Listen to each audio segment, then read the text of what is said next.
Kaya ang sinasabi ni Trump, sa madaling salita, mag-isa na lang kayo. Kayo na ang magbukas. Ako, hands off ako, wala ako dyan. Di ba kung ikaw nga na Amerika, hindi mo mabuksan. Paano pa kami? Kaya kung mayroon mang mangyari dyan sa Taiwan at sasabihin ng ating kaibigang Amerikano, mga kaibigan, Tariela, Browner, anong pakiramdam mo kung sabihin sa iyo ng kaibigan mo na akala mo, I will be there for you, for better or for worse. Tapos sasabihin sa iyo, bahala kayo sa buhay nyo. Sakay sa You know I'm mobbing with the D.R.E. Ayan mga kaibigan, welcome. Kaya nga ng mga narinig natin balita dahil Holy Thursday ngayon ay tayo masyadong magiging hard dahil syempre bilang pagrespeto sa araw ng Holy Thursday. Pero hindi ko kasi maiwasan itong mga narinig ko buhat sa mga statement ng ating kinikilalang pinakamakapangyarihang kaibigan, ang Amerika at ang kanilang presidente na si President Donald Trump. Dahil anong last March ba siya nagsalita? March katapusan o April 1? Basta bago siya, tinanong siya doon sa kanyang pagkakataong matanong ng mga reporter ay sabi niya, hindi na kailangan ng Amerika ang Strait of Hormuz.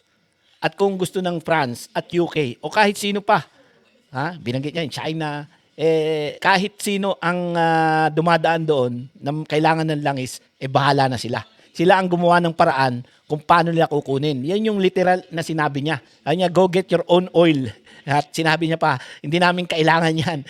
Biruin niyo mga kaibigan, yun ang kanyang literal na sinabi. Hindi mo akalain na sasabihin niya yon dahil unang-una, bilang makapangyarihang bansa, meron kang mga security arrangement doon sa mga bansang naroroon. Bigla mo maririnig sa'yo na hindi namin kailangan ang langis dahil sapat yung langis namin. Unang-una, there's no reason for us to do this. Ito yung sinabi niya. That's not for us. That's France. That be for whoever is using the strait. At sa Truth Social, sinabi niya, you'll have to start learning how to fight for yourself. Yan mga kaibigan. Doon sa mga kaibigan at talagang umaasa sa kaibigan nating Amerika, you'll have to start learning how to fight for yourself. Yan ang sinabi niya. You know I'm mobbing with the D.R.E. Base yan doon sa kanyang Truth Social. At sabi niya ron, the USA won't be there to help you anymore. Biruin niyo mga kaibigan. Iran has been essentially decimated. The hard part is done. So go get your own oil. Yan mga kaibigan. Yan ang kanyang sinabi sa kanyang Truth Social. At para sa UK naman ay na nagrereklamong na hindi siya makakuha ng jet fuel. Sabi niya, number 1, buy from us. Bumili raw kayo sa kanila. We have plenty. And number 2, build up some delayed courage. Go to the strait and just take it. Yan mga kaibigan. Yan ang kanyang sinabi.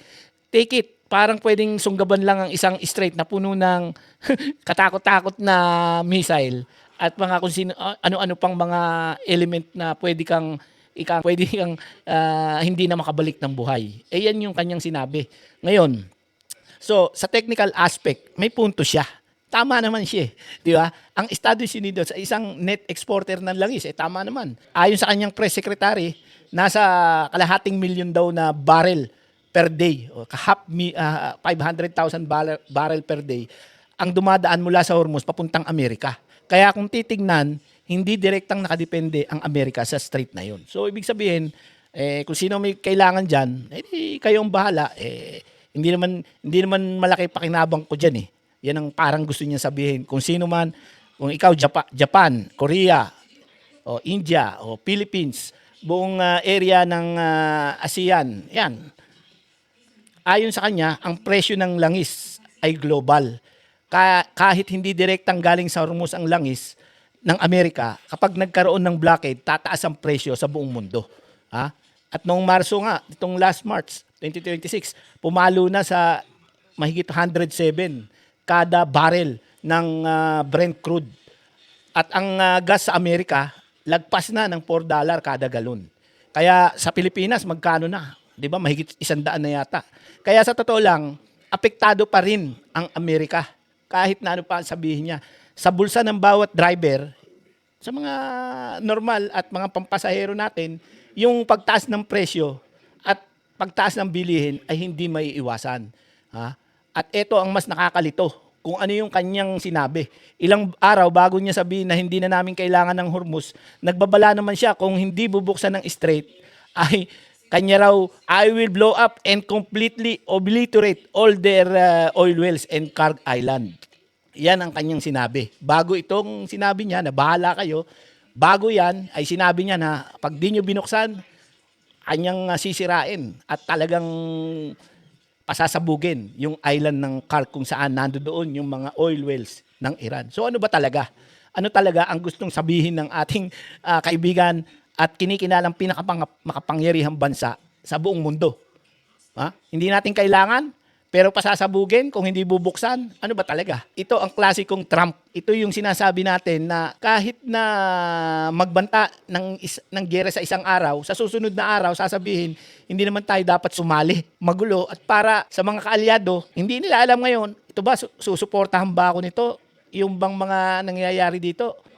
Urong sulong. Hindi lang magulo, kundi nakaka-depress. Kung ikaw kakampi ka niya, ano ba talaga ang iisipin ko? Magkakampi ba kami? O ano? Neutral ba siya? Hindi ko alam. Ganyan. Sinabi ni Trump, kung gusto nyo ng langis, kayo ang gumawa ng paraan. Pero ang France, UK, at iba pang European ally ay walang kakayahan na buksan ng Hormuz nang walang Amerika. Di ba? Kung ikaw nga na Amerika, hindi mo mabuksan. Paano pa kami? Kaming nasa France o nasa kahit pagsama-sama, hindi namin kaya. Walang European Navy ang kayang tapatan ang Iran sa kanilang sariling backyard. Kaya ang sinasabi ni Trump, sa madaling salita, mag-isa na lang kayo.